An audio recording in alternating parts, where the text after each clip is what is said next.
Episode 366 से 370, chapter 366, the boring points match.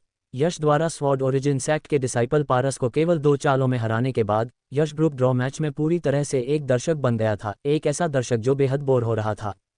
चाहे कोई भी यश के सामने आता या यश जिसके भी सामने जाता, वो तुरंत हार मान लेते। क्या मजाक था। Spirit transformation realm 5th level का स्वॉर्ड ओरिजिन सेक्ट का डिसाइपल भी जब 2 चालों में आसानी से मार दिया गया तो कौन मंच पर जाकर अपनी जान जोखिम में डालना चाहेगा। यहाँ तक कि दूसरे ग्रुप में मौजूद स्वॉर्ड ओरिजिन सेक्ट का एक और डिसाइपल जब बदकिस्मती से यश के खिलाफ उतरा तो उसने भी सीधे तौर पर हार मान ली। शायद किसी खास वजह से उस स्वॉर्ड ओरिजिन सेक्ट के डिसाइपल की ड्रैगन हेड एरिना पर कदम रखने की हिम्मत तक नहीं हुई और उसने मंच के नीचे से ही हार स्वीकार कर ली। इनाम चाहे कितना भी शानदार क्यों ना हो, उसका मजा लेने के लिए जिंदा रहना भी तो जरूरी है ना। उनके स्वॉर्ड ओरिजिन सेक्ट के तीसरे नंबर के 2 डिसाइपल को यश ने धूल चटा दी थी। ऐसे में उसका मंच पर जाना मौत को दावत देने के अलावा और कुछ नहीं था। उसी तरह इल्यूसरी गॉड सेक्ट के बाकी 2 डिसाइपल्स में से एक, जिसका नाम लविश था, उसकी किस्मत भी खराब निकली और 27वें राउंड में उसका सामना यश से हो गया। फिर 1000 इल्यूशंस ईगल किंग की गुस्से से भरी नजरों के बावजूद लविश ने सीधे तौर पर यश के सामने हार मान ली। भले ही 1000 इल्यूशंस ईगल किंग ने लविश को घूर कर दबाव डालने की कोशिश की, लेकिन लविश ने पक्के इरादे के साथ हार मानी और मंच से नीचे उतर गया। यहाँ तक पहुँचने वाले मार्शल आर्टिस्ट्स कोई बेवकूफ़ नहीं थे, उनकी जान उनकी अपनी थी और उन्हें उसकी परवाह तो करनी ही थी। ग्रुप ड्रॉ मैच के अंत तक 36 राउंड्स में से यश ने केवल 2 बार अपने हाथ खोले और 36 बार जीत हासिल करके 72 पॉइंट्स के परफेक्ट स्कोर के साथ अपने ग्रुप में पहला स्थान हासिल किया। विराज फ्लावर, वीरेंद्र प्रताप और तरुण का हाल भी कुछ ऐसा ही था। उन्होंने भी अपने अपने ग्रुप में 72 पॉइंट्स के परफेक्ट स्कोर के साथ पहला स्थान हासिल किया था। काव्यांजलि भी इसी लिस्ट में थी, लेकिन काव्यांजलि इकलौती ऐसी सीडेड प्लेयर थी जिसने 72 पॉइंट्स का परफेक्ट स्कोर हासिल किया था, फिर भी उसने लगभग सभी 36 मैच लड़े थे। बेशक सभी seeded players group draw match में टॉप स्कोरर नहीं बन पाए थे। उदाहरण के लिए 9वें ग्रुप के सीडेड प्लेयर को निषाद ने बुरी तरह से हरा दिया था, जिससे निषाद 9वें ग्रुप का टॉप स्कोरर बन गया। 12वें ग्रुप के सीडेड प्लेयर को वांजी पीक की एक फीमेल डिसाइपल हर्षिता ने हरा दिया था, जिससे उस प्लेयर की सीडेड क्वालिफिकेशन छिन गई। वूश, जैसे ही आखिरी एरिना का 36वां राउंड खत्म हुआ, 12 ड्रैगन हेड एरिनास के ऑफिशिएटिंग डीकन्स ने एक टेलिस्मैन लाइट छोड़ी जो एरिनास के ड्रैगन हेड्स में समा गई। पलक झपकते ही ड्रैगन हेड के अंदर से रोशनी का एक पर्दा फूट पड़ा। उस लाइट कर्टेन पर 70 से ज्यादा मार्शल आर्टिस्ट्स की रैंकिंग लिस्ट सामने आ गई, जिसमें हर एक व्यक्ति की जीत हार और टोटल पॉइंट साफ साफ दिखाई दे रहे थे। दूसरा ग्रुप, पहला स्थान यश 36 लगातार जीत 72 पॉइंट्स। विनय 35 जीत 1 ड्रॉ 71 पॉइंट्स। मयंक 33 जीत 1 ड्रॉ 2 हार 67 पॉइंट्स। वह विनय इल्यूसरी गॉड सेक्ट का डिसाइपल था, लेकिन वह काफी लकी था कि उसका सामना यश से नहीं हुआ। मयंक ने 67 पॉइंट्स के साथ दूसरे ग्रुप में 5वां स्थान हासिल किया था, जिसे देखकर सेकंड एल्डर और 7वें एल्डर जगन्नाथ के चेहरों पर खुशी की चमक आ गई थी। यह मिस्टिक क्लाउड सेक्ट के एक शानदार पुनरुत्थान का संकेत था। इस ब्लैक ड्रैगन रैंकिंग कंपटीशन में मिस्टिक क्लाउड सेक्ट के पास न केवल 2 अजेय सीडेड प्लेयर्स थे, बल्कि ग्रुप ड्रॉ मैच में पहुंचने वाले अन्य 3 मार्शल आर्टिस्ट्स में से एक के बुरी तरह बाहर होने के बावजूद मयंक और मुदित ने ग्रुप ड्रॉ मैच में क्रमशः 5वां और 6ठा स्थान हासिल किया था। वे बहुत ऊंची उम्मीदों के साथ ब्लैक ड्रैगन रैंकिंग के टॉप 72 में शामिल हो गए थे। इसके उलट स्वॉर्ड ओरिजिन सेक्ट के 9 प्रतियोगी थे, जिनमें से एक मारा गया, एक गंभीर रूप से घायल होकर अयोग्य हो गया। तरुण के अलावा, जो अपने ग्रुप में पहले स्थान पर एक सीडेड प्लेयर था, उनका एक ही व्यक्ति था जिसने अपने ग्रुप में तीसरा स्थान हासिल किया, जबकि बाकी सब रैंकिंग में काफी पीछे रह गए। Black dragon ranking group draw match में हर ग्रुप के टॉप 12 को छोड़कर बाकी सभी बाहर हो गए थे। 12 ग्रुप से कुल 144 लोगों ने ब्लैक ड्रैगन रैंकिंग के 72 स्थानों के लिए मुकाबला किया। दूसरे शब्दों में, अगर कोई अपने ग्रुप के टॉप 6 में जगह बना लेता है तो ब्लैक ड्रैगन रैंकिंग में जगह पक्की करने के 80% चांस थे। ग्रुप ड्रॉ मैच अब खत्म हो चुका है। एक रात आराम करो, तुम सभी को रिकवर करना चाहिए। कल से पॉइंट्स मैच शुरू होंगे। जिनको चोटें आई हैं वो जल्दी से अपना इलाज करें। अगर कल तक तुम अपनी कॉम्बैट स्ट्रेंथ वापस नहीं पा सके तो इस कंपटीशन से बाहर हो जाना। एल्डर ग्रीन विंग की बातों में वजन था। ग्रुप ड्रॉ मैच के आखिरी 3 राउंड्स में मार्शल आर्टिस्ट्स ने रणनीतियां छोड़ दी थीं। यश जैसे खूंखार विरोधियों का सामना करने वालों को छोड़कर, जिनके सामने सीधे हार मानने के अलावा कोई चारा नहीं था, ज्यादातर लोगों ने जान की बाजी लगाकर लड़ाई लड़ी, यहाँ तक कि अपनी ओरिजिन एनर्जी को खत्म करने की कीमत पर भी। जैसे कि उत्कर्ष, जो दूसरे ग्रुप में 11वें नंबर पर था, उसने 36वें राउंड में अपने ओरिजिन एसेंस ब्लड की 2 उल्टियां की और चोट के बदले चोट वाली खतरनाक फाइटिंग स्टाइल का इस्तेमाल करते हुए एक मैच जीता। उसने 2 पॉइंट्स हासिल किए और बड़ी मुश्किल से अपनी रैंक को 14वें से 11वें तक बढ़ाकर पॉइंट्स मैच के लिए क्वालिफाई किया। हालांकि उसकी मौजूदा हालत बहुत खराब थी। उसकी 3 पसलियां टूट चुकी थीं, अंदरूनी अंगों में गहरी चोटें आई थीं और उसका पूरा चेहरा पीला पड़ चुका था। भले ही उसके परिवार के एल्डर इस समय उसका पूरा इलाज कर रहे थे, लेकिन यश का अंदाजा था कि ऐसी हड्डियों और अंदरूनी चोटों को ठीक होने में बेहतरीन स्पिरिट पिल्स और चमत्कारी दवाओं के बावजूद कम से कम 3 दिन लगेंगे। एक रात में रिकवर होना मुश्किल था। कल का पॉइंट्स मैच बेहद कड़ा होने वाला था। कुछ मार्शल आर्टिस्ट्स को लगा कि ग्रुप ड्रॉ मैच के बाद रिकवरी के लिए सिर्फ एक दिन का समय देना नाइंसाफी थी, क्योंकि इससे गंभीर रूप से घायल लोगों को ठीक होने का मौका नहीं मिलता। लेकिन अगर तुम्हारी ताकत काफ़ी होती तो तुम इतनी बुरी तरह घायल ही क्यों होते? और वैसे भी, चाहे कोई भी जगह हो या तुम कुछ भी करो, पूरी तरह से फेनेस कभी नहीं हो सकती। काव्यांजलि, देखो तुम आज कितनी थक गई हो। तुमने एक बार भी किसी खतरनाक तरीके का इस्तेमाल क्यों नहीं किया? अगर तुम ऐसा करती तो बहुत से लोग खुद ही हार मान लेते। काव्यांजलि के हल्के पीले पड़ चुके खूबसूरत चेहरे को देखकर यश को अंदर ही अंदर बहुत बुरा लगा। काव्यांजलि कोई भगवान नहीं थी, उसकी असली स्पिरिचुअल पावर की कल्टीवेशन सिर्फ spirit transformation realm 4th level तक ही थी। एक ही दिन में लगातार 18 मैच लड़ने के बाद भले ही वह जीती हो, लेकिन उसकी कल्टीवेशन की खपत बहुत ज़्यादा हुई थी। यश, मैं ठीक हूँ। मैंने सख्त तरीकों का इस्तेमाल किया था। जिनके इरादे गलत थे उन्हें तब तक पीटा जब तक उनके मुंह से खून नहीं आ गया, और जिनके इरादे गलत नहीं थे उनके लिए सिर्फ हार जीत का फैसला करना ही काफ़ी था। यश ने बेबसी में अपना सिर हिलाया। काव्यांजलि ऐसी ही थी, अच्छाई और बुराई को लेकर उसका अपना एक अलग ही नज़रिया था। ठीक है, जल्दी से बैठ जाओ और अपनी कल्टीवेशन रिकवर करो। आज के बाद तुम्हारी स्पिरिचुअल पावर लगभग खत्म हो चुकी है, यश ने जोर देते हुए कहा। तुम भी। यश को हंसी आ रही थी, लेकिन उसने खुद को रोका और काव्यांजलि को जल्दी से अपनी कल्टीवेशन रिकवर करने के लिए कहा। और उसका क्या, इस दूसरे दिन के 18 राउंड्स के मैचों में उसने एक बार भी अपने हाथ नहीं खोले थे। वह पूरी तरह से ऊर्जा और ताकत से भरा हुआ था, इसलिए उसे रिकवर होने की कोई ज़रूरत नहीं थी। बेशक, रात की कल्टीवेशन बहुत ज़रूरी थी। मार्शल दाव में लगन और निरंतरता की सबसे ज़्यादा कीमत होती है। ब्लैक ड्रैगन रैंकिंग के ड्रैगन हेड एरिना के चारों ओर मैच देख रहे 40 से 50 साल के कई spirit transformation rail martial artists ऐसे थे जिनकी इन्नेट ब्लडलाइंस बहुत साधारण थी, लेकिन उन्होंने दशकों तक लगातार कल्टीवेशन की थी और अपनी कड़ी मेहनत के दम पर धीरे धीरे स्पिरिट ट्रांसफॉर्मेशन रेल तक पहुंचे थे। ब्लैक ड्रैगन एंशिएंट लैंड में होने वाला black dragon ranking tournament 3 rounds में बंटा हुआ था। पहला राउंड पहले ही खत्म हो चुका ग्रुप ड्रॉ मैच था, जिसे एलिमिनेशन मैच भी कहा जाता था, जिसमें ज़्यादातर मार्शल आर्टिस्ट्स बाहर हो गए थे। दूसरा राउंड पॉइंट्स मैच था, जो आधे मार्शल आर्टिस्ट्स को बाहर करने के साथ साथ तीसरे राउंड यानी रैंकिंग मैच की एक शुरुआत भी था। पॉइंट्स मैच के नियम बहुत आसान थे और इसे भी ग्रुप्स में ही करवाया जाना था। पहले राउंड के ग्रुप ड्रॉ मैच से हर ग्रुप के टॉप 12 लोग मिलकर एक नया ग्रुप बनाएंगे। हर कोई बारी बारी से लड़ेगा और हर इंसान को 11 मैच लड़ने होंगे। जीतने पर 2 पॉइंट्स, ड्रॉ पर 1 पॉइंट और हारने पर 0 पॉइंट मिलेगा। अंत में टोटल पॉइंट्स के आधार पर रैंकिंग तय की जाएगी। इन्हीं पॉइंट्स रैंकिंग के आधार पर हर ग्रुप के टॉप 6 लोग फाइनल रैंकिंग मैच में प्रवेश करेंगे। फिर हर ग्रुप के टॉप 6 लोग अपनी अपनी प्लेसमेंट के हिसाब से ब्लैक ड्रैगन रैंकिंग पर अलग अलग स्टेज की रैंकिंग के लिए मुकाबला करेंगे। 12 ग्रुप्स में से हर ग्रुप का पहला स्थान हासिल करने वाला व्यक्ति ब्लैक ड्रैगन रैंकिंग पर पहले से 12वें स्थान के लिए लड़ेगा। हर ग्रुप का दूसरा स्थान हासिल करने वाला व्यक्ति 13वें से 24वें स्थान के लिए लड़ेगा। हर ग्रुप का तीसरा स्थान हासिल करने वाला 25वें से 36वें स्थान के लिए लड़ेगा, और इसी तरह तब तक चलेगा जब तक कि ब्लैक ड्रैगन रैंकिंग की पूरी 72 रैंकिंग तय नहीं हो जाती। बेशक, इस तरह के ग्रुप मैच की कुछ कमियां भी थीं। कुछ ग्रुप्स खूंखार विरोधियों से भरे होते थे, जबकि कुछ में कमज़ोर लोग ज़्यादा होते थे, इसलिए जिस ग्रुप में ज़्यादा ताकतवर लोग होते थे उन्हें नुकसान उठाना पड़ता था।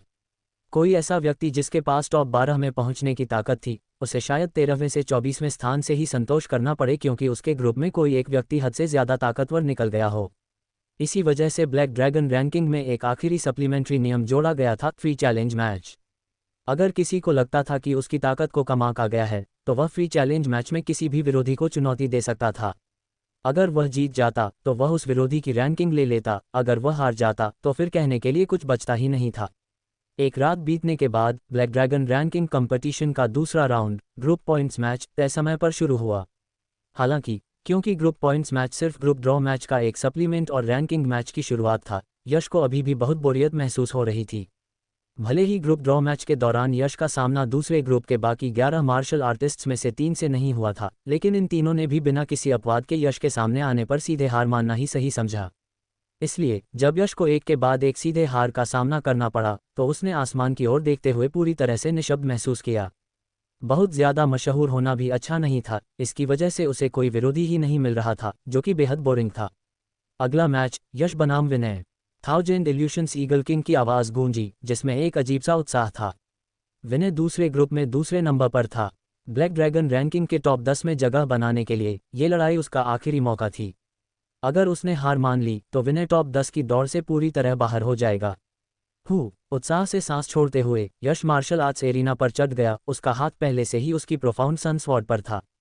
दूसरों को इतनी खूंखार और शानदार तरीके से लड़ते देखकर यश की प्रोफाउंड सन स्वॉर्ड भी अब खून की प्यासी हो उठी थी। दूसरे ग्रुप में विनय इकलौता ऐसा मार्शल आर्टिस्ट था जो शायद यश को टक्कर दे सकता था। यश की नज़रें तुरंत विनय पर टिक गईं। ये लड़का मुझे निराश तो नहीं करेगा, है ना? ड्रैगन हेड एरिना के नीचे खड़े विनय की भौहें चिंता से सिकुड़ी हुई थीं। एक बेहद समझदार इंसान होने के नाते वह नफ़े नुकसान का हिसाब लगा रहा था। ये कहना गलत होगा कि उसे ब्लैक ड्रैगन रैंकिंग के टॉप 10 में पहुंचने की कोई चाहत नहीं थी, लेकिन विनय उससे कहीं ज़्यादा समझदार था।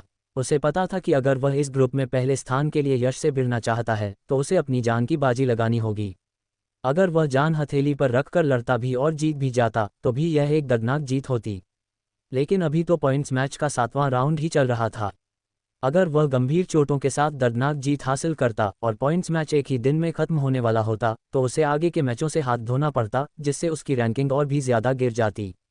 खतरा बहुत बड़ा है। बेहतर यही होगा कि पहले ग्रुप में दूसरा स्थान पक्का कर लूँ। जहां तक ब्लैक ड्रैगन रैंकिंग के टॉप 10 की बात है तो वो मौका अभी पूरी तरह से हाथ से नहीं निकला है। पलक झपकते ही विनय ने अपना फैसला कर लिया। मैं हार मानता हूँ। जैसे ही ये शब्द उसके मुंह से निकले, न केवल यश निराश हुआ बल्कि thousand illusions eagle king, Virendra Pratap, Mohit, Tarun और वो सभी लोग जो यश की असली ताकत देखना चाहते थे, सबके सब निराश हो गए। हालांकि अपनी निराशा के बावजूद यश ने विनय की समझदारी की बहुत तारीफ की, क्योंकि विनय ने अब तक जो ताकत दिखाई थी उसके हिसाब से यश का सामना करने पर उसकी हार पक्की थी। विनय के हार मानने के साथ ही यश समझ गया कि उसका ग्रुप पॉइंट्स मैच पूरी तरह से बोरिंग होने वाला है। लेकिन फिर भी यश की आंखों में एक गहरी चमक आ गई, क्योंकि कल का दिन बहुत ही शानदार होने वाला था। कल यश का सामना उन ग्रुप टॉपर्स से होगा। विराज फ्लावर, मोहित, वीरेंद्र प्रताप, निषाद, तरुण, विभिन्न सेक्स और परिवारों के ये सभी टॉप जीनियस उसके विरोधी होंगे। कल एक महासंग्राम शुरू होगा। ग्रुप स्टेज के दौरान न केवल यश बोर हो रहा था बल्कि ज्यादातर दूसरे मार्शल आर्टिस्ट्स, खासकर हर ग्रुप के सीडेड प्लेयर्स भी ग्रुप स्टेज के दौरान बोर हो रहे थे। जो मार्शल आर्टिस्ट्स ग्रुप स्टेज तक पहुंच पाए थे वो एलिट्स में भी एलिट्स थे। उनमें से ज्यादातर बहुत समझदार थे और जानते थे कि ग्रुप स्टेज जान की बाजी लगाने का समय नहीं था। हालांकि भले ही वो हर ग्रुप के सीडेड प्लेयर्स के साथ जान की बाजी नहीं लगाते थे, लेकिन इसका मतलब यह नहीं था कि वो दूसरों के साथ भी ऐसा ही करेंगे। उदाहरण के लिए मिस्टिक क्लाउड सेक्ट के एक 2 डिसाइपल मयंक ने आखिरी राउंड में spirit transformation realm 5th level के एक मार्शल आर्टिस्ट के साथ जान की बाजी लगा दी थी और गंभीर चोटों के साथ एक दर्दनाक जीत हासिल की थी। नतीजतन दूसरे ग्रुप में उसकी रैंकिंग 5वें से बढ़कर चौथे स्थान पर आ गई। रैंकिंग टूर्नामेंट के नियमों के हिसाब से हर ग्रुप में 5वें स्थान पर रहने वाले लोग 49वें से 60वें स्थान के लिए लड़ते थे, लेकिन चौथे स्थान पर रहने वाले लोग 37वें से 48वें स्थान के लिए लड़ते थे। अंत में लड़ी गई इस खतरनाक लड़ाई की बदौलत ब्लैक ड्रैगन रैंकिंग पर उसकी रैंक सीधे एक पायदान ऊपर चढ़ गई थी। बेशक विनय जैसे ज्यादातर लोगों ने समझदारी भरे फैसले लिए थे।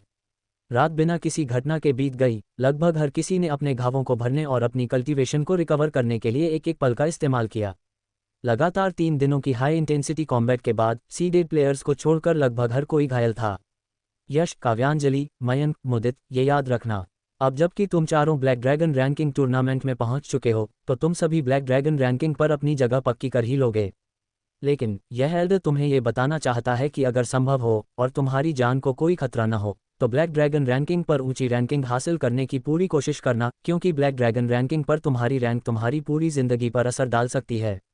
जैसे ही सूरज उगा, सेकंड एल्डर का चेहरा बहुत गंभीर था।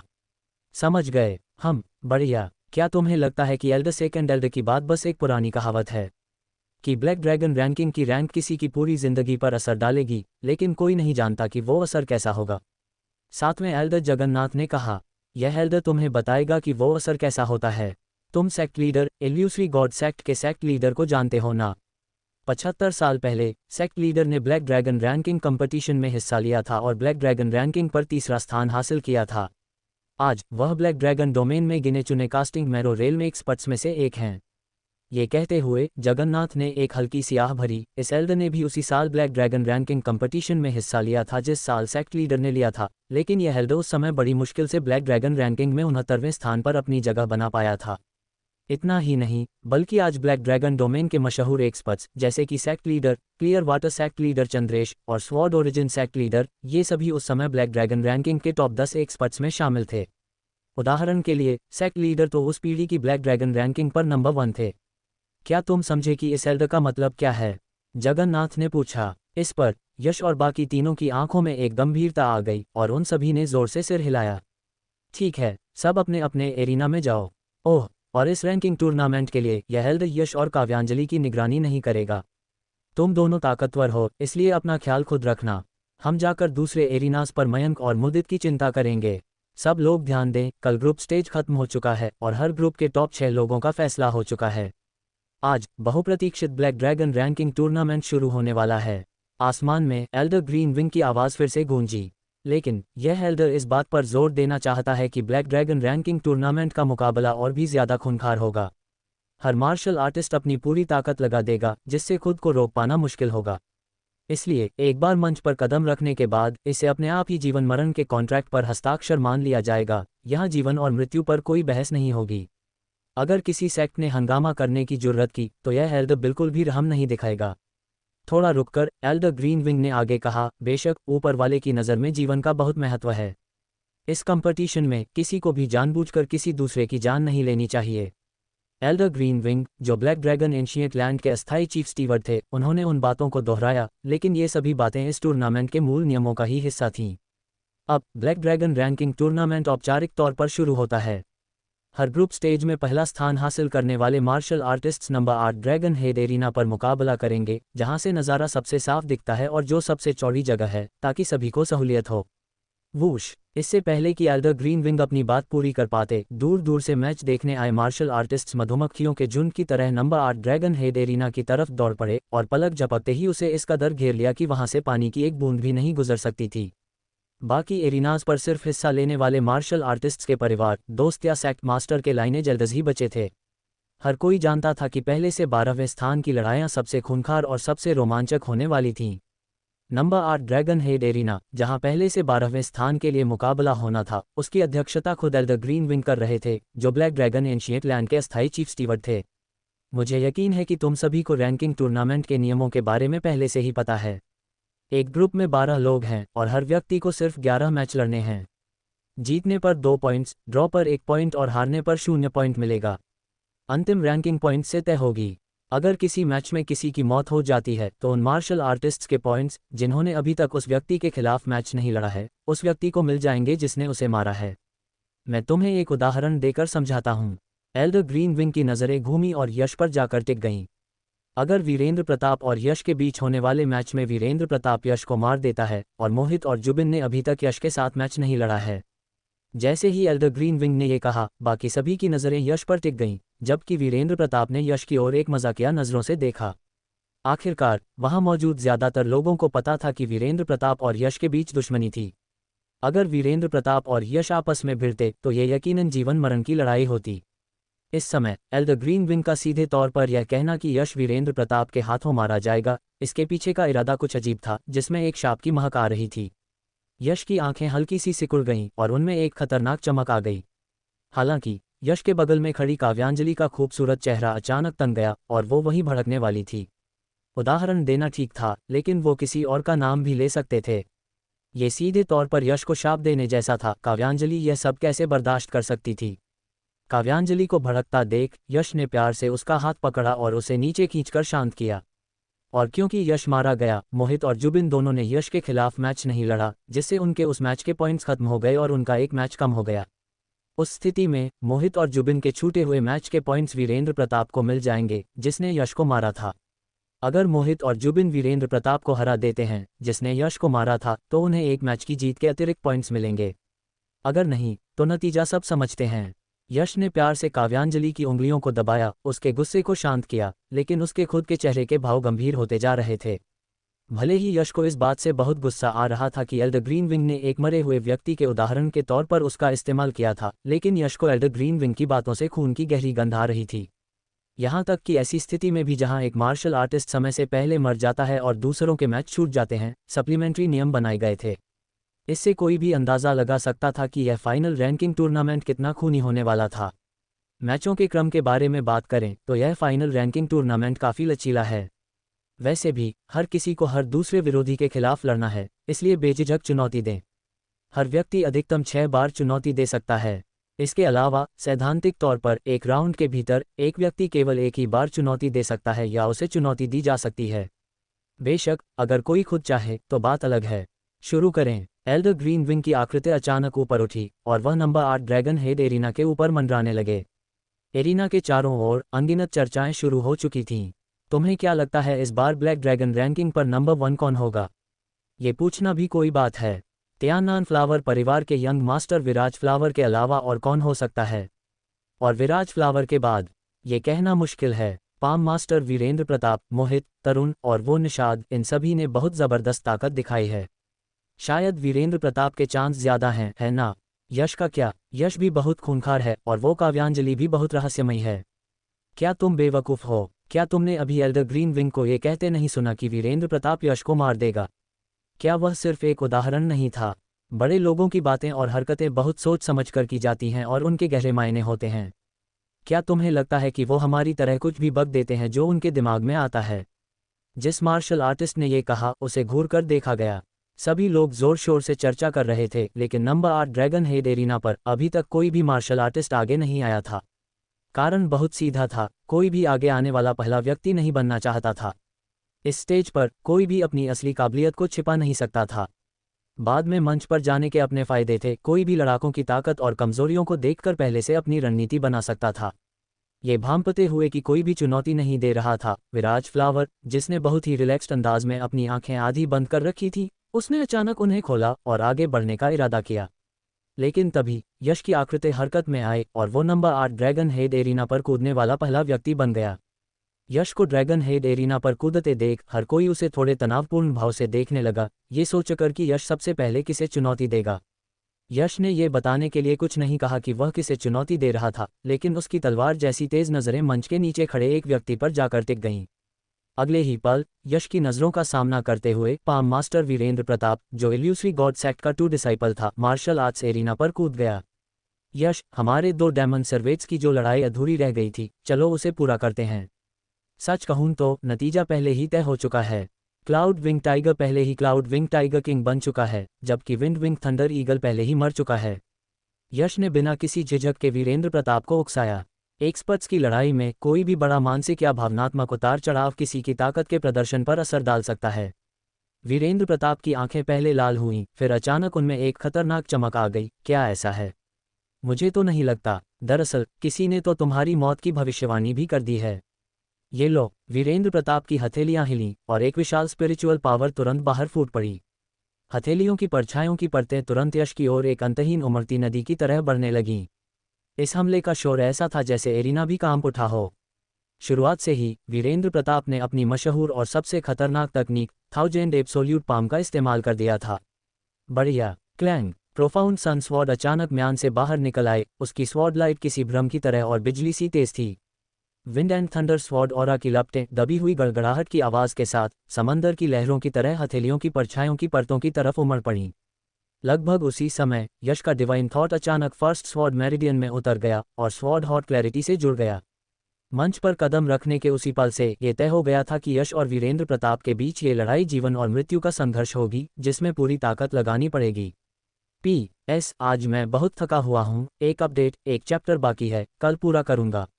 अपनी बेटी के लिए एक बूढ़े डॉक्टर से पारंपरिक दवा लेने गया था। वहाँ बहुत भीड़ थी, लाइन में कई घंटों तक इंतजार करना पड़ा, खड़े खड़े पूरी तरह से थक गया हूँ। Whoosh whoosh whoosh. 1000 absolute palm की हथेलियों की परछाइयाँ एक उमड़ती लहर की तरह थीं, अंतहीन और लगातार। हर एक हथेली की परछाई किसी विशाल लहर जैसी थी, जो यश को लगभग डुबाने ही वाली थी। लेकिन wind and thunder sword aura जो उसने छोड़ी थी, जिसमें बिजली की किरणें चमक रही थीं, उसने हर एक हथेली की परछाई को चकनाचूर कर दिया। कुछ पल के लिए यश और पाम मास्टर वीरेंद्र प्रताप एक दूसरे पर भारी पड़ रहे थे। इस नज़ारे ने तुरंत हर किसी को हैरान कर दिया। यश, जिसकी कल्टीवेशन सिर्फ spirit transformation realm second level की थी, वो पाम मास्टर वीरेंद्र प्रताप का सामना कैसे कर पा रहा था, जो spirit transformation realm 5th level peak पर था। पाम मास्टर वीरेंद्र प्रताप कोई मामूली spirit transformation realm martial artist नहीं था। नतीजे को लेकर जो भी चर्चाएं हो रही थीं, वो अब पूरी तरह शांत हो चुकी थीं। हर कोई ड्रैगन हेड एरिना को टकटकी लगाए देख रहा था, इस डर से कि कहीं कोई भी पल छूट न जाए। यहाँ तक कि हमेशा घमंड में रहने वाले विराज फ्लावर की नज़रें भी अब ड्रैगन हेड एरिना पर ही टिकी थीं। हालांकि विराज फ्लावर की नज़रें पूरी तरह से यश के हाथ में मौजूद दरारों वाली लाल प्रोफाउंड सन स्वॉर्ड पर टिकी थीं। अगर मुझे सही से याद है तो जतिन प्रताप भी बिल्कुल ऐसी ही लॉन्ग स्वॉर्ड का इस्तेमाल करता था, है ना? विराज फ्लावर के होंठ ठंडे पड़ गए। नंबर 8 एरिना के ऊपर मौजूद chief steward Elder green wing भी गंभीर नजर आ रहे थे। खासकर यश के शरीर से निकलने वाले उस खौफनाक स्वॉर्ड मोमेंटम ने एल्डर ग्रीन विंग को चौंका दिया था।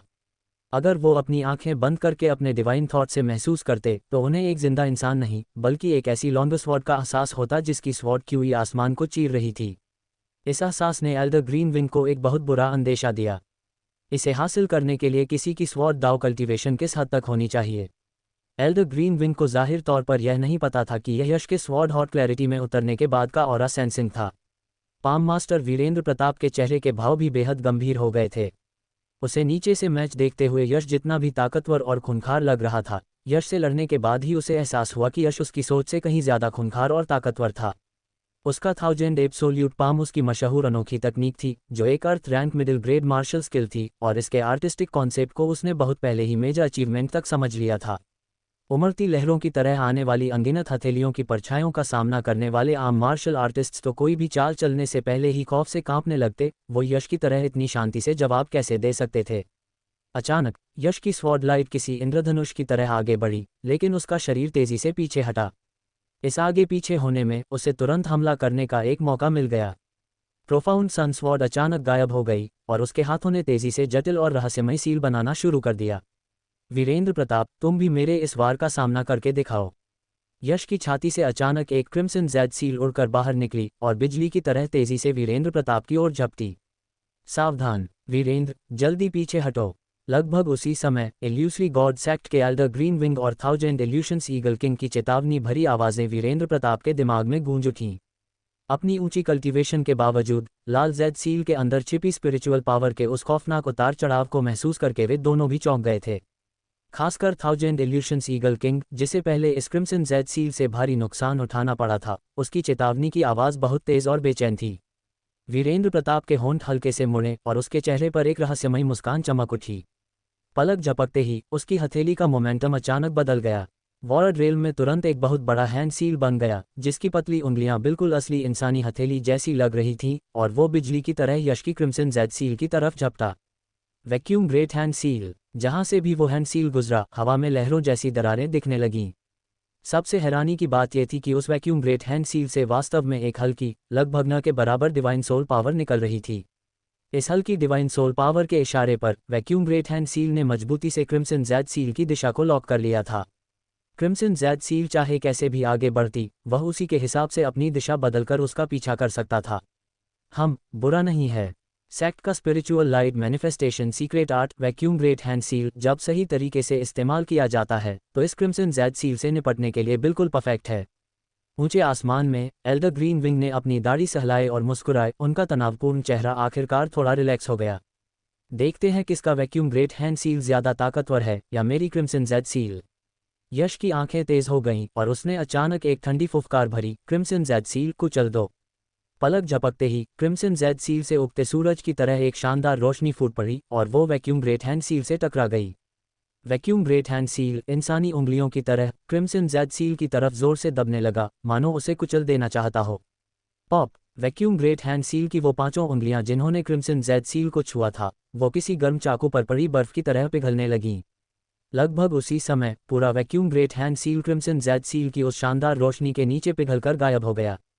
जाओ! वैक्यूम ग्रेट हैंड सील को सीधे तौर पर कुचलने के बाद क्रिम्सन जेड सील की फूटती हुई रोशनी अचानक से कुड़ गई और वह एक बार फिर तेजी से वीरेंद्र प्रताप की तरफ उड़ चली।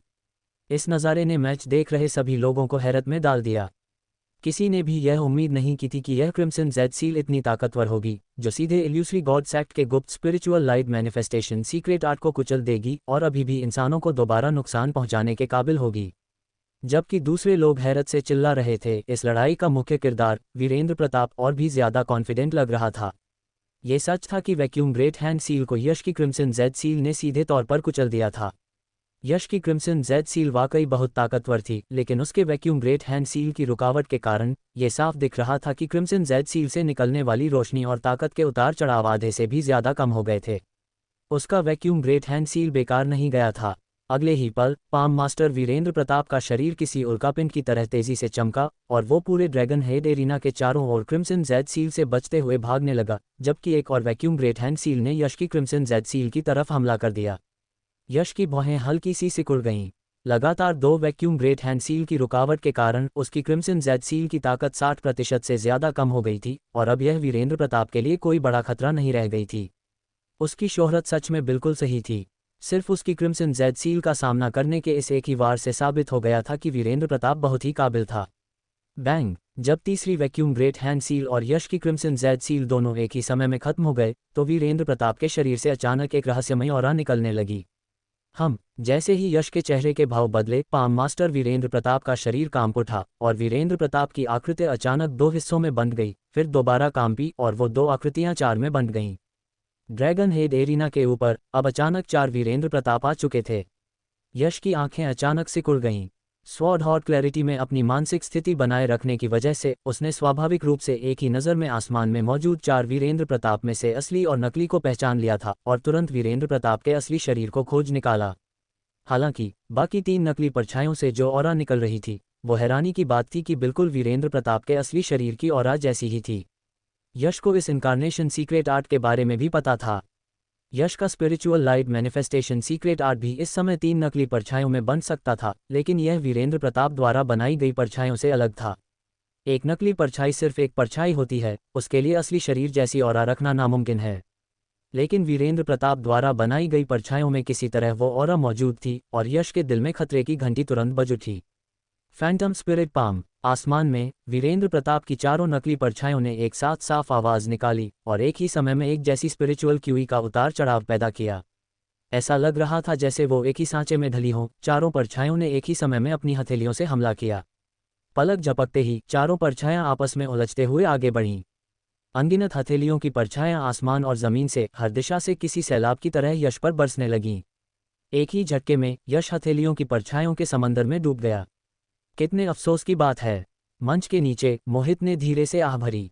उसने इस फैंटम स्पिरिट पाम को पहचान लिया था और वह जानता था कि यह इल्यूसरी गॉड सेक्ट की एक सीक्रेट तकनीक थी जो आसानी से किसी को नहीं सिखाई जाती थी। ज्यादातर सेक्ट एल्डर्स को भी इस फैंटम स्पिरिट पाम को सीखने का मौका नहीं मिला था, लेकिन पाम मास्टर वीरेंद्र प्रताप को इल्यूसरी गॉड सेक्ट के 2 डिसाइपल्स के बीच एक मजबूत स्तंभ होने के नाते और सेक्ट लीडर द्वारा इल्यूसरी गॉड सेक्ट की अगली पीढ़ी का नेतृत्व करने वाले व्यक्ति के रूप में देखे जाने के कारण ये तकनीक सिखाई गई थी।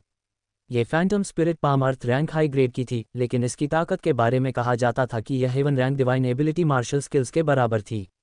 हर बनाई गई परछाई में असली शरीर की लगभग 80% अटैक पावर होती थी, जिसका मतलब था कि यश अब 1 के खिलाफ 1 की बजाय 1 के खिलाफ 4 की लड़ाई लड़ रहा था।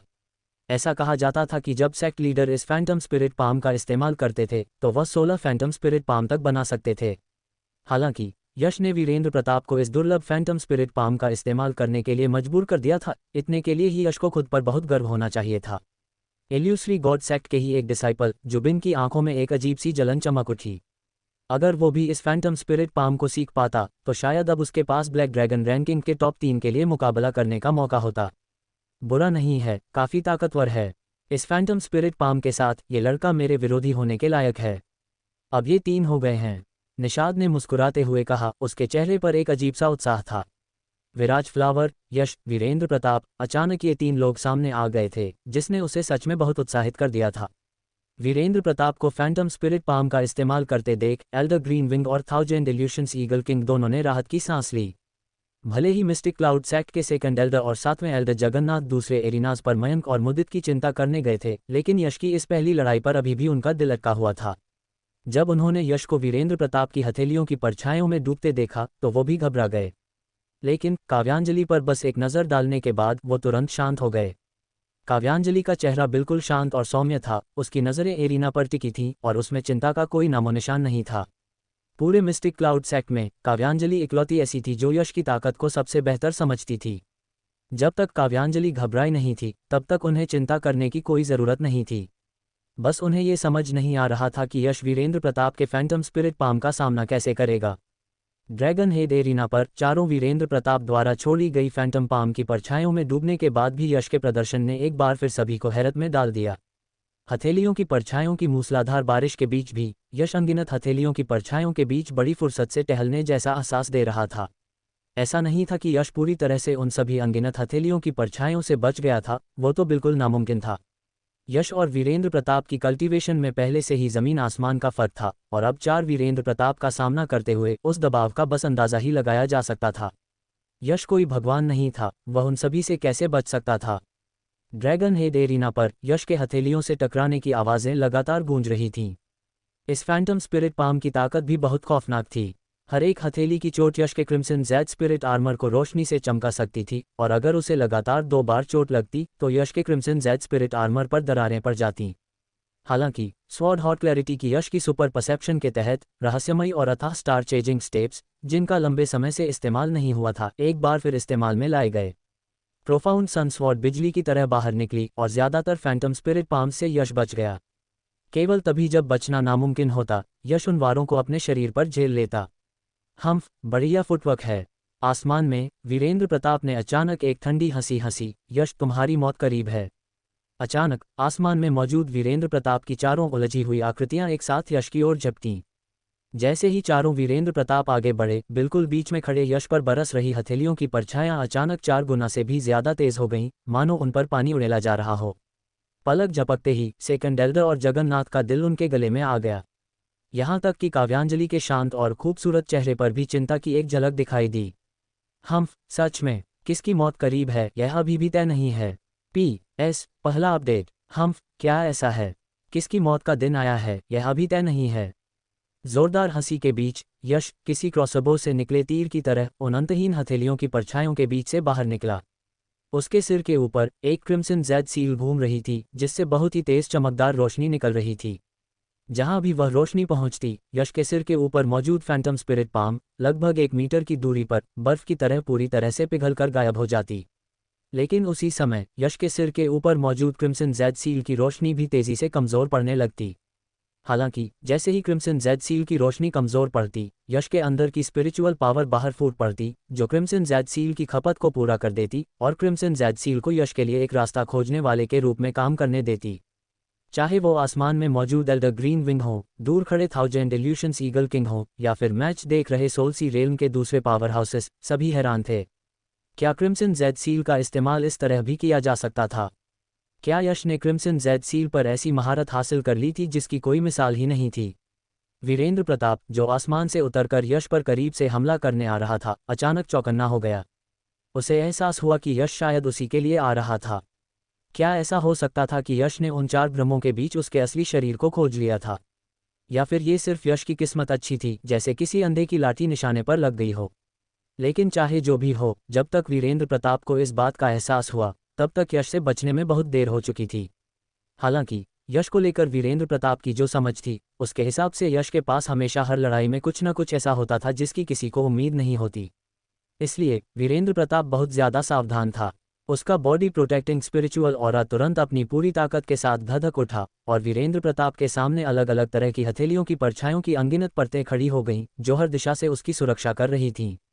यही फैंटम स्पिरिट पाम की सबसे खतरनाक बात थी। ये हमला भी कर सकता था और बचाव भी। जब ये हमला करता तो हजारों हथेलियों की परछाइयों से विरोधी को पूरी तरह डुबो सकता था, और जब ये बचाव करता तो खुद को इतनी मजबूती से सुरक्षित कर लेता कि उसमें से पानी की एक बूंद भी नहीं रिस सकती थी। वीरेंद्र प्रताप को पूरा यकीन था कि इस स्तर के डिफेंस के साथ सीधे तौर पर यश की क्रिम्सन ज़ेड सील से 1, 2 या यहाँ तक कि 3 बार भी झेलने में उसे कोई परेशानी नहीं होगी। बस थोड़ा और। यश के होंठों पर अचानक एक तेज मुस्कान आ गई। वह वाकई में वीरेंद्र प्रताप के असली शरीर के लिए ही आ रहा था। स्वॉर्ड हॉट क्लैरिटी के साथ असली शरीर एक ही नज़र में साफ दिख रहा था। यश के शरीर से अचानक एक बहुत ही खौफनाक डिवाइन सोल पावर का उतार चढ़ाव फूटा, जो खामोशी से वीरेंद्र प्रताप की ओर झपटा। Soul stab, soul attack, soul stab, boom. लगभग उसी समय वीरेंद्र प्रताप को अपने सिर में अचानक एक तेज दर्द महसूस हुआ, मानो किसी ने उसे हजारों सुइयों से चुभो दिया हो। उसने अपने दोनों हाथों से अपना सिर पकड़ लिया और दर्द से चीखने से खुद को नहीं रोक पाया। जैसे ही उसकी चीख गूंजी, वीरेंद्र प्रताप की बाकी तीनों नकली आकृतियां, जो चारों तरफ घनी तरह से फैली हुई थीं, अचानक कांप उठीं और पानी की लहरों की तरह गायब हो गईं। उनके साथ ही हर दिशा से यश पर बरस रही हजारों हथेलियों की परछायां भी छंट गईं, जिनमें फैंटम स्पिरिट पाम की वो दीवारें भी शामिल थीं जिन्हें वीरेंद्र प्रताप ने अपने सामने खड़ा किया था, जो डिवाइन थॉट का सपोर्ट खोते ही पल भर में गायब हो गईं। वीरेंद्र प्रताप चीखता रहा और उसका शरीर बेकाबू होकर नीचे गिरने लगा। यश के शरीर पर अचानक एक विशाल ऑरा छा गई, मानो वह पुराने जमाने से आई हो। वॉर्ड रेल्म से अचानक एक जैद जैसी उंगली बाहर निकली, जो बिजली की तरह तेज थी और वीरेंद्र प्रताप के माथे की ओर इशारा कर रही थी। जहां से भी वो जैद जैसी उंगली गुजरी, हवा मानो उबलने लगी और उसने अपने पीछे एक अजीब सा निशान छोड़ दिया, बिल्कुल वैसे ही जैसे कोई मछली तेजी से पानी को चीरती हुई निकलती है। Floating cloud finger. इस पल में क्रिम्सन जैद सील की तुलना में फ्लोटिंग क्लाउड फिंगर से वीरेंद्र प्रताप की जान जाने की संभावना कहीं ज्यादा थी। वीरेंद्र प्रताप की चीखें लगातार गूंज रही थीं, लेकिन यश की floating cloud finger Virendra Pratap के माथे तक पहुंच चुकी थी। यश की फ्लोटिंग क्लाउड फिंगर के सामने वीरेंद्र प्रताप का तेज धधकता हुआ बॉडी प्रोटेक्टिंग स्पिरिचुअल और कागज की एक पतली परत जैसा था, जिसे यश ने आसानी से फाड़ दिया। मरो। यश का शरीर अचानक हवा में रुक गया, उसके होंठों पर एक ठंडी मुस्कान आ गई और वो इंतजार करने लगा कि उसकी उंगली के एक ही वार से वीरेंद्र प्रताप की जान निकल जाए। वीरेंद्र प्रताप बहुत खतरनाक था। ब्रिजेश की नफरत की वजह से उसने मिस्टिक क्लाउड सेक्ट तक यश का पीछा किया था और वह बहुत पहले से ही यश की हिट लिस्ट में शामिल था। यश को वीरेंद्र प्रताप के माथे को चीरने वाली फ्लोटिंग क्लाउड फिंगर की आवाज़ तो सुनाई नहीं दी, लेकिन उसे हवा को चीरते हुए एक ग्रेट हैंड सील की आवाज़ जरूर सुनाई दी। वीरेंद्र प्रताप द्वारा छोड़े गए वैक्यूम ग्रेट हैंड सील से 10 गुना ज्यादा सघन एक वैक्यूम ग्रेट हैंड सील अचानक वीरेंद्र प्रताप के माथे के ऊपर प्रकट हुआ। इसने फ्लोटिंग क्लाउड फिंगर को वीरेंद्र प्रताप के माथे में घुसने से पहले ही रोक दिया। पलक झपकते ही फ्लोटिंग क्लाउड फिंगर और वो वैक्यूम ग्रेट हैंड सील एक साथ शानदार रोशनी के साथ फूट पड़े। पफ! एक हल्की सी आवाज के साथ रोशनी बिखर गई। उस बेहद सघन वैक्यूम ग्रेट हैंड सील में एक बड़ा सा छेद हो गया और फ्लोटिंग क्लाउड फिंगर, जिसकी रोशनी कई गुना कम हो चुकी थी, उस छेद से होकर गुजरी, वीरेंद्र प्रताप के सिर को छूती हुई 1000 मीटर दूर तक गई और फिर हवा में गायब हो गई। जहां तक वीरेंद्र प्रताप का सवाल था, वो जोर की आवाज के साथ जमीन पर गिर पड़ा, अभी भी अपना सिर पकड़े हुए और भयानक दर्द से कराहते हुए। खुशकिस्मती से वैक्यूम ग्रेट हैंड सील के बीच में आ जाने की वजह से उसकी जान बच गई थी। उस वैक्यूम ग्रेट हैंड सील ने यश की फ्लोटिंग क्लाउड फिंगर को आधी सांस से भी कम समय के लिए रोका था।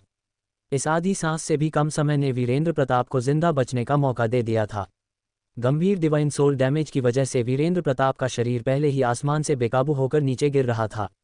उस आधी सांस के समय में उसका शरीर एक सिर की लंबाई के बराबर और नीचे गिर गया और इस तरह वो बाल बाल बच गया। यश सन रह गया, उसकी नज़रें अचानक उस व्यक्ति पर टिक गईं जिसने अभी अभी वैक्यूम ग्रेट हैंड सील छोड़ा था, Elder green wing, black dragon ancient land के अस्थायी चीफ स्टीवर्ड, जो नंबर 8 ड्रैगन हेड एरिना की अध्यक्षता कर रहे थे। यहाँ तक कि जब वो देख भी रहा था, यश का शरीर हरकत में आया और वो अनजाने में या अपने आप ही वीरेंद्र प्रताप का पीछा करने लगा। लेकिन जैसे ही यश का शरीर आगे बढ़ा, एल्डर ग्रीन विंग की आकृति ने उसका रास्ता रोक लिया। यश तुरंत गुस्से से आग बबूला हो गया। एल्डर ग्रीन विंग, इस सब का क्या मतलब है?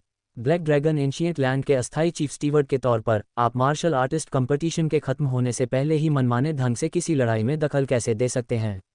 इतनी बेशर्मी से दखल देकर आप कंपटीशन के नियमों को कहाँ रख रहे हैं? क्या सिर्फ इसलिए कि वीरेंद्र प्रताप आपके इल्यूसरी गॉड सेक्ट का डिसाइपल है, आप पक्षपात और भ्रष्टाचार कर सकते हैं? इंसाफ। आपके ऐसा करने से ब्लैक ड्रैगन रैंकिंग टूर्नामेंट में अब कौन सा इंसाफ बचा है? तब जाकर यश की गुस्से से भरी दहाड़ और सवालों ने उन मार्शल आर्टिस्ट्स को जगाया जो मैच देखते देखते सुनना पड़ गए थे। ये सब बहुत ही रोमांचक था और इसमें इतने सारे मोड़ थे। यहाँ तक कि दूसरे ड्रैगन हेड एरिना से मैच देखने वाले मार्शल आर्टिस्ट्स भी खुद को हवा में उड़ने से नहीं रोक पाए और नंबर 8 एरिना की तरफ देखने लगे। जहाँ तक दूसरे एरिनास के अस्थायी स्टीवर्ड्स का सवाल था, वो सभी भी अपनी अपनी एरिनास को बिना किसी निगरानी के छोड़कर इसी जगह को टकटकी लगाए देख रहे थे। इस समय नंबर 3 एरिना अभी भी खाली था, मंच पर कोई नहीं था, क्योंकि एरिना स्टीवर्ड ने पिछले मैच के विजेता का ऐलान ही नहीं किया था। वो कैसे जीता? यश कैसे जीता? आखिर वो जीता कैसे? क्या वीरेंद्र प्रताप अभी लगभग जीत नहीं गया था? यश अचानक कैसे जीत गया? डिवाइन सोल पावर, पक्का यश ने कोई सोल अटैक किया होगा। वीरेंद्र प्रताप तो लगभग यश के हाथों मारा ही गया था, लेकिन एल्डर ग्रीन विंग ने विजेता तय होने से पहले ही वीरेंद्र प्रताप को बचाने के लिए अपनी तरफ से दखल दे दिया। ऐसा कैसे हो सकता है? कल जो 5 मार्शल आर्टिस्ट्स बुरी तरह मारे गए थे, उन्हें बचाने के लिए उन्होंने दखल क्यों नहीं दिया? क्या सिर्फ इसलिए कि वीरेंद्र प्रताप उनके इल्यूसरी गॉड सेक्ट का डिसाइपल है, वो नियमों को तोड़ सकते हैं? मंच के नीचे चर्चाएं और भी तेज हो गईं। हालांकि वहां मौजूद सोल सी रेल्म के मार्शल आर्टिस्ट्स अभी भी थोड़े सुन्न दिख रहे थे, और आसमान में मौजूद ब्लैक ड्रैगन एंशिएंट लैंड के अस्थायी स्टीवर्ड्स के चेहरों के भाव और भी ज्यादा गंभीर होते जा रहे थे। अपनी परसेप्शन और नज़रों से उन्होंने साफ साफ देख लिया था कि वीरेंद्र प्रताप कैसे हारा था। Soul attack. यश ने वीरेंद्र प्रताप पर सोल अटैक किया था। इतना ही नहीं, यश का सोल अटैक काफ़ी ज़बरदस्त था। उसकी तीव्रता किसी सोल सी रेल्म थर्ड लेवल के मार्शल आर्टिस्ट के सोल अटैक के बराबर थी। दूसरे शब्दों में, एक तरह से देखा जाए तो वीरेंद्र प्रताप अभी एक सोल सी रेल्म थर्ड लेवल के मार्शल आर्टिस्ट से लड़ रहा था, तो फिर वो हारता कैसे नहीं? हालांकि ये वो बात नहीं थी जिसने उन्हें सबसे ज़्यादा हैरान किया था। Divine soul power. बड़े सेक्ट्स और परिवारों के कई spirit transformation realm martial artists divine soul power की कल्टीवेशन करते थे। बस यश जितना खूंखार कोई नहीं था। ज़्यादातर लोगों के पास सिर्फ डिवाइन सोल फर्स्ट लेवल की कल्टीवेशन थी, और सेकंड लेवल तो बहुत ही दुर्लभ था। उदाहरण के लिए, वीरेंद्र प्रताप के पास डिवाइन सोल फर्स्ट लेवल की कल्टीवेशन थी। वरना यश का अभी का सोल स्टैब उसे सिर्फ अपनी कॉम्बैट एबिलिटी खोने पर मजबूर नहीं करता, बल्कि सीधे उसके डिवाइन सोल को चकनाचूर कर देता और उसे पल भर में मार डालता। जिस चीज़ ने उन्हें सबसे ज़्यादा चौंकाया वह थी यश की floating cloud finger. Elder green wing द्वारा छोड़े गए वैक्यूम ग्रेट हैंड सील को फाड़ने के बाद भी यश की फ्लोटिंग क्लाउड फिंगर में बची हुई ताकत मौजूद थी। एल्डर ग्रीन विंग कौन थे? Spirit transformation realm fifth level के एक पीक पावर हाउस, जो पूरे ब्लैक ड्रैगन डोमेन में एक मशहूर एल्डर थे। वह वैक्यूम ग्रेट हैंड सील भले ही एल्डर ग्रीन विंग का पूरी ताकत से किया गया हमला न रहा हो, लेकिन फिर भी बहुत खौफनाक था। एक ऐसा हमला जिसे आम सोल सी रेल्म सेकंड या थर्ड लेवल के मार्शल आर्टिस्ट्स नहीं झेल सकते थे। लेकिन यश ने उसे अपनी उंगली के एक ही वार से तोड़ दिया था। वह उंगली बहुत खौफनाक थी। Elder, thousand illusions eagle king Kunal और यहाँ तक कि किंगलुओ सेक्ट के लॉ एनफोर्समेंट एल्डर, इन सभी के माथे पर नसें तन गई थीं और उनके चेहरे बेहद गंभीर हो गए थे। उन्होंने सपने में भी नहीं सोचा था कि यश इतना खूंखार होगा। उनके चेहरे गंभीर थे और एल्डर ग्रीन विंग, जो यश का रास्ता रोके खड़े थे, वो तो और भी ज्यादा बुरे लग रहे थे। अगर उन्होंने अभी दखल नहीं दिया होता तो वीरेंद्र प्रताप यकीनन मारा गया होता। लेकिन अब जब उन्होंने दखल दे दिया था तो ये ब्लैक ड्रैगन रैंकिंग के नियमों को खुलेआम तोड़ने जैसा था, और उन्हें इसका जवाब देना ही होगा। वरना भले ही उन्हें उन लोगों की चर्चाओं की परवाह न हो, लेकिन ब्लैक ड्रैगन एंशिएंट लैंड उन्हें सज़ा ज़रूर देगा, यहाँ तक कि लक की सज़ा भी। एल्डर ग्रीन विंग को तो ये भी महसूस हुआ कि उनके अंदर मौजूद ब्लैक ड्रैगन टोकन गर्म होने लगा था, जिससे ऐसी ऑरा निकल रही थी जो उनके डिवाइन सोल को कंपा रही थी। ये ब्लैक ड्रैगन एंशिएंट लैंड था। ये अस्थायी स्टीवर्ड्स वास्तव में सिर्फ मदद करने वाले टूल्स थे। ब्लैक ड्रैगन एंशिएंट लैंड का ड्रैगन स्पिरिट ही इसका असली मालिक था। वरना वो घबराते ही क्यों? इल्यूसरी गॉड सेक्ट की खौफनाक ताकत के होते हुए वो उन मार्शल आर्टिस्ट्स की घटिया चर्चाओं की परवाह क्यों करते? जुबानी हमले सबसे बेकार होते हैं। अपने अपनों को बचाने का उनका ये काम हो सकता है कि 100 सालों में एक खूबसूरत कहानी भी बन जाए। सब लोग, यश, यह मेरे द्वारा जानबूझकर ब्लैक ड्रैगन रैंकिंग टूर्नामेंट के नियमों को तोड़ना नहीं है, बल्कि इसका एक कारण है। एल्डर ग्रीन विंग ने थोड़ी मुश्किल से सफाई देते हुए कहा। वह महसूस कर सकते थे कि उनके अंदर मौजूद ब्लैक ड्रैगन टोकन से निकलने वाला दबाव बढ़ता जा रहा था, जिससे उनका डिवाइन सोल बेचैन होकर मचल रहा था। क्या कारण? क्या सिर्फ इसलिए नहीं कि वीरेंद्र प्रताप आपके इल्यूसरी गॉड सेक्ट का डिसाइपल है? अगर ये कोई और होता तो क्या आप बीच बचाव करते? यश ने सवाल किया। यश, कृपया मुझे अपनी बात पूरी करने दो। इस बूढ़े व्यक्ति ने मैच में इसलिए दखल दिया क्योंकि विजेता पहले ही तय हो चुका था। विजेता पहले ही तय हो चुका था। एल्डर ग्रीन विंग, क्या आप कह रहे हैं कि हम अंधे हैं? लड़ाई अभी भी चल रही थी और वीरेंद्र प्रताप ने अभी तक हार नहीं मानी थी। आप कैसे कह सकते हैं कि विजेता पहले ही तय हो चुका था? इसका मुख्य कारण तुम्हारा सोल अटैक था, यश। तुम्हारे सोल अटैक की वजह से वीरेंद्र प्रताप बोलने के काबिल नहीं रहा। अपनी उस गंभीर रूप से घायल अवस्था में वह मुझे सिर्फ एक डिवाइन सोल वॉइस ट्रांसमिशन ही भेज पाया, और वो डिवाइन सोल वॉइस ट्रांसमिशन था। PS, दूसरा अपडेट यहाँ है। तीसरा अपडेट थोड़ा बाद में आएगा, आधी रात से पहले। वो डिवाइन सोल ट्रांसमिशन मेरा हार मानना था, इसलिए मैंने वीरेंद्र प्रताप की जान बचाने के लिए जल्दी से मार्शल आर्ट्स कंपटीशन में दखल दिया। हालांकि मैं ये भी मानता हूं कि वीरेंद्र प्रताप को बचाने की उस जल्दबाजी में मेरी थोड़ी सी स्वार्थ की भावना भी थी। आखिरकार वीरेंद्र प्रताप हमारे इल्यूसरी गॉड सेक्ट का ट्रू डिसाइपल है। एल्डर ग्रीन विंग की बातों ने मैच देख रहे मार्शल आर्टिस्ट्स को आधी बात पर यकीन करने और आधी पर शक करने पर मजबूर कर दिया। खासकर उनके खुले तौर पर अपने स्वार्थ को मानने से कई लोगों को लगा कि यह सिर्फ एक इंसानी फितरत थी। लेकिन एल्डर ग्रीनविंग ने खुद छुपकर राहत की सांस ली। उन्होंने महसूस किया कि वो बातें बोलने के बाद वो ब्लैक ड्रैगन टोकन जो उनके डिवाइन सोल को बेचैन कर रहा था, उसमें अचानक रोशनी की एक लहर फूट पड़ी। उस रोशनी की लहर ने उनके डिवाइन सोल को बुरी तरह कंपा दिया और एक ऐसा दर्द जिसे शब्दों में बयान नहीं किया जा सकता अचानक उनके पूरे शरीर में दौड़ गया, जिससे एल्डर ग्रीनविंग लगभग सबके सामने दर्द से चीखने ही वाले थे। लेकिन उस दर्द के बाद उन्हें पूरी तरह से ताजगी महसूस हुई और उनके शरीर में वो गर्म जलता हुआ ब्लैक ड्रैगन टोकन पूरी तरह से शांत हो गया।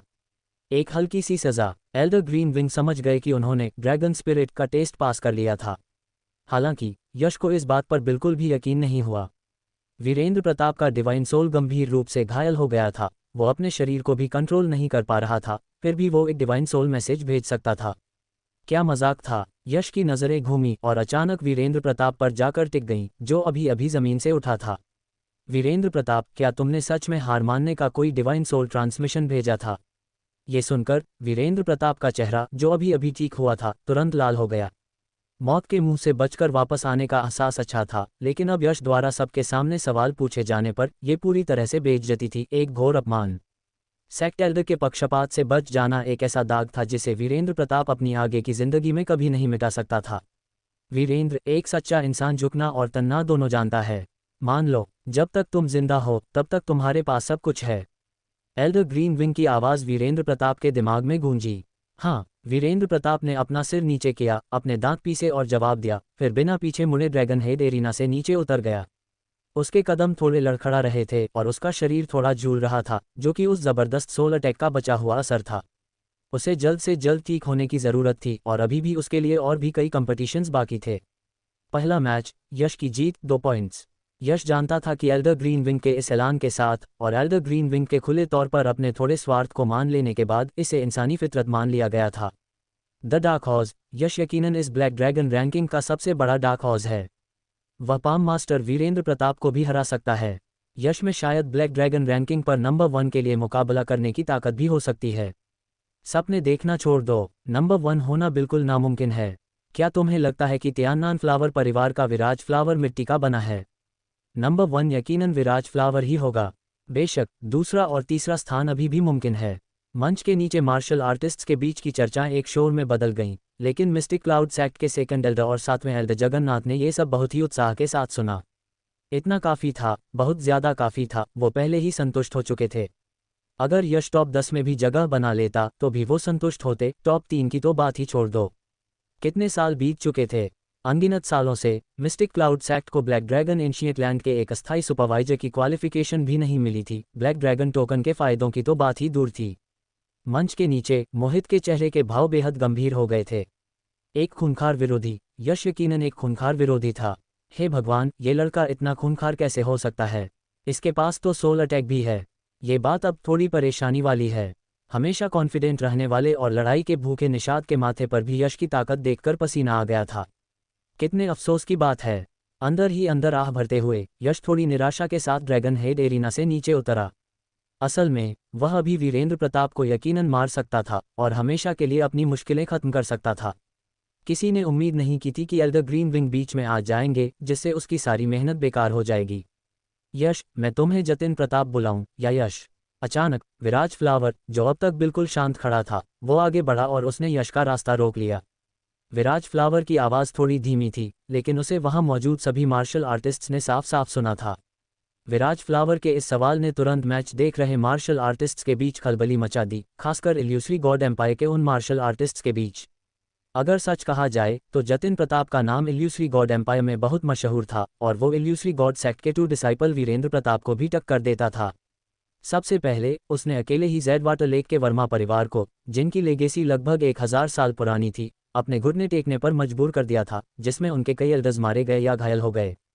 बाद में किंगलुओ सेक्ट में उसने तियान्नान फ्लावर परिवार के वारिस विराज फ्लावर को 3 चालों में पीछे हटने पर मजबूर कर दिया था। खासकर वो 3 चालों का एग्रीमेंट, जिसके बारे में कहा जाता था कि वो जियांगू के लोगों के बीच एक लेजेंड बन चुका है। यहाँ तक कि इल्यूसरी गॉड सेक्ट ने भी इसकी जांच करने के लिए लोगों को भेजा था और कई परिवारों और गैंग्स ने हर जगह उसे खोजा था, इस उम्मीद में कि वो इस खूंखार इंसान को ढूंढ निकालेंगे और उसे अपने यहाँ सम्मान के साथ रखेंगे। हालांकि जब से उसने तियान्नान फ्लावर परिवार के यंग लॉर्ड विराज फ्लावर को 3 चालों में पीछे हटने पर मजबूर किया था, वो जतिन प्रताप कहीं गायब हो गया था। मानो वह कभी आया ही ना हो, वह पूरी तरह से गायब हो गया, जिसने इल्यूसरी गॉड एम्पायर के जियानभू सर्कल्स में कुछ समय के लिए काफ़ी हलचल मचा दी थी। किसी ने उम्मीद नहीं की थी कि वह लेजेंडरी युवा जिसने तियान्नान फ्लावर परिवार के यंग लॉर्ड विराज फ्लावर को 3 चालों में पीछे हटने पर मजबूर किया था, वह लेजेंडरी युवा जो एक खूबसूरती के लिए भड़क उठा था, वह उनके सामने खड़ा यश निकलेगा। भले ही यश ने अभी तक इसे माना नहीं था, लेकिन कई मार्शल आर्टिस्ट्स को पहले ही यकीन हो चुका था कि यश ही वह लेजेंडरी जतिन प्रताप था। क्या तियान्नान फ्लावर परिवार का यंग लॉर्ड विराज फ्लावर किसी को पहचानने में गलती कर सकता था? बिल्कुल नहीं। क्या हुआ, अभी भी मना करने वाले हो? क्रिम्सन ज़ैड स्पिरिट आर्मर और क्रिम्सन ज़ैड सील, कोई कह सकता है कि उनकी कल्टीवेशन तकनीकें एक जैसी हैं, जिसे मुश्किल से एक इत्तेफाक माना जा सकता है। लेकिन फिर तुम्हारी तलवार, तुम्हारी वो अनोखी स्किल फ्लोटिंग क्लाउड फिंगर, क्या ये भी इत्तेफाक हो सकते हैं? यश, जतिन प्रताप, क्या तुम एक ऐसे डरपोक इंसान हो जो काम करने की हिम्मत तो रखता है लेकिन उसे मानने की नहीं? विराज फ्लावर ने ठंडी हंसी हंसते हुए कहा। विराज फ्लावर, मैंने कभी मना किया है क्या? यश के इस एक वाक्य ने अचानक नंबर 8 एरिना के नीचे मौजूद भीड़ में उबाल ला दिया, और इल्यूसरी गॉड एम्पायर के कई मार्शल आर्टिस्ट्स के चेहरे बहुत बुरे दिखने लगे। उन्हें कभी लगा था कि वह लेजेंडरी युवा जो एक खूबसूरती के लिए भड़क उठा था और जिसने फ्लावर परिवार के यंग लॉर्ड विराज फ्लावर को 3 चालों में पीछे हटने पर मजबूर कर दिया था, वह उनके इल्यूसरी गॉड एम्पायर का ही एक मार्शल आर्टिस्ट था। युवा अक्सर बहुत जोशीले होते हैं। कुछ समय के लिए उन्हें जतिन प्रताप पर बहुत गर्व भी हुआ था। आखिरकार तियान्नान फ्लावर परिवार बहुत ज्यादा दबदबा रखने वाला परिवार था, और कई लोगों की पसंदीदा लड़कियों को मजबूरी में फ्लावर परिवार का 100 फ्लावर कंसोर्ट बनना पड़ा था। लेकिन अब अचानक ये पता चलने पर कि जिस लेजेंडरी युवा पर उन्हें गर्व था, वह इल्यूसरी गॉड एम्पायर का मार्शल आर्टिस्ट नहीं था, उनकी निराशा का सिर्फ अंदाजा ही लगाया जा सकता है। आधा साल पहले मुझमें तुम्हारे सामने सीधे तौर पर खड़े होने और तुम्हारे साथ 3 चालों का एग्रीमेंट करने की हिम्मत थी, अब की तो बात ही छोड़ दो। हालांकि ये यश मेरी असली पहचान है। मैंने आधा साल पहले एक नकली नाम का इस्तेमाल करके इल्यूसरी गॉड एम्पायर में एंट्री क्यों ली थी, मुझे यकीन है कि यह बात सबको पता है ना? यश ने सीधा थाउजेंड इल्यूशंस ईगल किंग की तरफ इशारा किया, जिससे थाउजेंड इल्यूशंस ईगल किंग को पल भर में ऐसा महसूस हुआ जैसे हजारों लोग उसी पर उंगली उठा रहे हों। भले ही वह डरा नहीं था, लेकिन ये बहुत असहज करने वाला था। बढ़िया, बहुत बढ़िया। अब जब ये पक्का हो गया है कि तुम ही जतिन प्रताप हो, तो मैं चैन की सांस ले सकता हूँ। ये बोलते हुए विराज फ्लावर, जो यश का रास्ता रोके खड़ा था, धीरे से मुड़ा और हवा में तैरता हुआ थोड़ा ऊपर आसमान में चला गया। खैर, इसका मुख्य कारण ये था कि ड्रैगन हेड एरिना के आसपास की जगह पहले ही दर्शकों से खचाखच भरी हुई थी।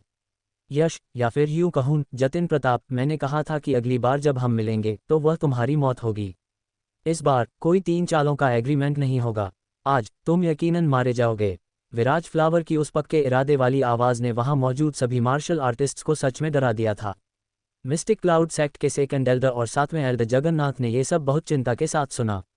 यश ताकतवर था, लेकिन चाहे वो कितना भी ताकतवर क्यों न हो, वो तियान्नान फ्लावर परिवार के यंग लॉर्ड फ्लावर किंग के वारिस का सामना तो नहीं कर सकता था, है ना? तियान्नान फ्लावर परिवार की डिवाइन कल्टीवेशन तकनीकें और सीक्रेट आर्ट्स कभी खत्म न होने वाले थे, और उनकी चमत्कारी तकनीकें तो अनगिनत थीं।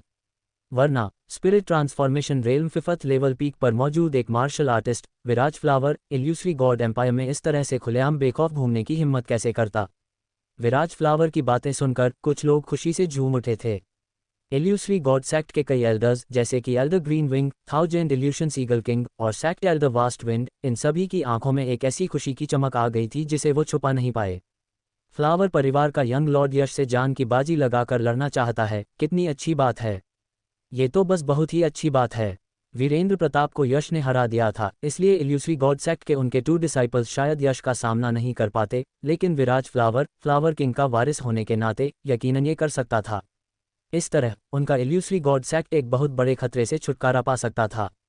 यश के बिना उनके इल्यूसरी गॉड सेक्ट के डिसाइपल्स की रैंकिंग और भी बेहतर हो सकती थी। विराज फ्लावर यश को मारना चाहता है, यश के साथ जान की बाजी लगाकर लड़ना चाहता है। इसका समाधान खोजना मुश्किल लग रहा है, जब तक कि यश खुद आगे आकर हार न मान ले। लेकिन क्या यश खुद हार मानेगा? ऐसा होना तो नामुमकिन लग रहा है। मायरियाद स्टार टावर की मास्टर कामिनी देवी की बहें भी चिंता से सिकुड़ गई थीं।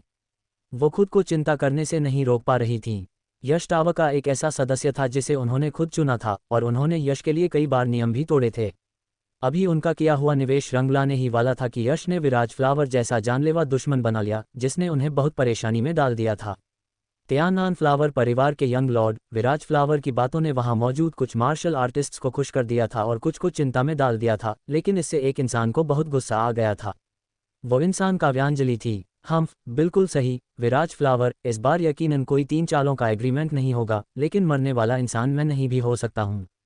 वीरेंद्र प्रताप से लड़ने से पहले क्या एल्डर ग्रीनविंग ने यह नहीं कहा था कि मैं वीरेंद्र प्रताप के हाथों मारा जाऊंगा?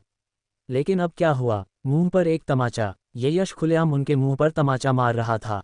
वूश! यश की बातें सुनते ही सभी मार्शल आर्टिस्ट्स की नज़रें एक साथ आसमान में मौजूद एल्डर ग्रीनविंग पर जाकर टिक गईं। एल्डर ग्रीनविंग, जो अभी अभी आसमान में उड़े थे, उनका चेहरा अचानक पीला पड़ गया और वो आसमान से लगभग गिरने ही वाले थे। ये बात फिर से उन पर क्यों आ गई? यश सच में उनकी बिल्कुल भी इज्जत नहीं कर रहा था, है ना? हालांकि दूसरी तरफ सोचें तो क्योंकि उनका इल्यूसरी गॉड सेक्ट यश से जल्द छुटकारा पाना चाहता था, तो भला यश उनकी इज्जत क्यों करता? वह बात कहकर यश मुड़ा और मंच से जाने की तैयारी करने लगा।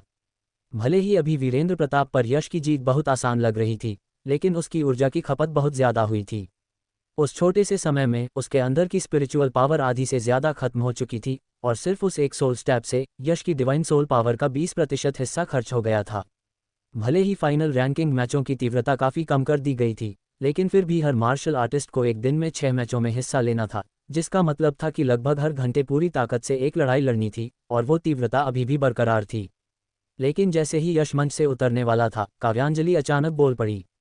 विराज फ्लावर, क्या तुम्हें यकीन है कि तुम यश से जान की बाजी लगाकर लड़ना चाहते हो? काव्यांजलि की खूबसूरत आंखों में पहली बार गुस्से के बादल छा गए थे। आसमान में विराज फ्लावर अचानक पीछे मुड़ा और उसने काव्यांजलि की ओर देखा, जिसकी खूबसूरत आंखों में गुस्सा भरा हुआ था। उसे थोड़ी जलन महसूस हुई, काव्यांजलि यश को लेकर इतनी परेशान क्यों थी? भले ही वह नाखुश था, लेकिन विराज फ्लावर ने बेहद गंभीरता के साथ अपना सिर हिलाया। बिल्कुल सही, पिछली बार 3 चालों के एग्रीमेंट के बाद मैंने कहा था कि अगली बार जब मैं जतिन प्रताप से मिलूंगा तो वो जीवन और मृत्यु की लड़ाई होगी। ठीक है, बहुत बढ़िया। तो फिर मैं तुम्हें अभी चुनौती देती हूँ। क्या? काव्यांजलि को हल्के से ड्रैगन हेड एरिना पर कूदते हुए देखकर हर कोई पूरी तरह से सन्न रह गया। यह कोई मजाक नहीं था। PS, नया हफ्ता है, कृपया रिकमेंडेशन टिक्स दें और साथ ही कृपया मंथली टिक्स भी दें। मेरी चमड़ी बहुत मोटी है। मुंह छुपाते हुए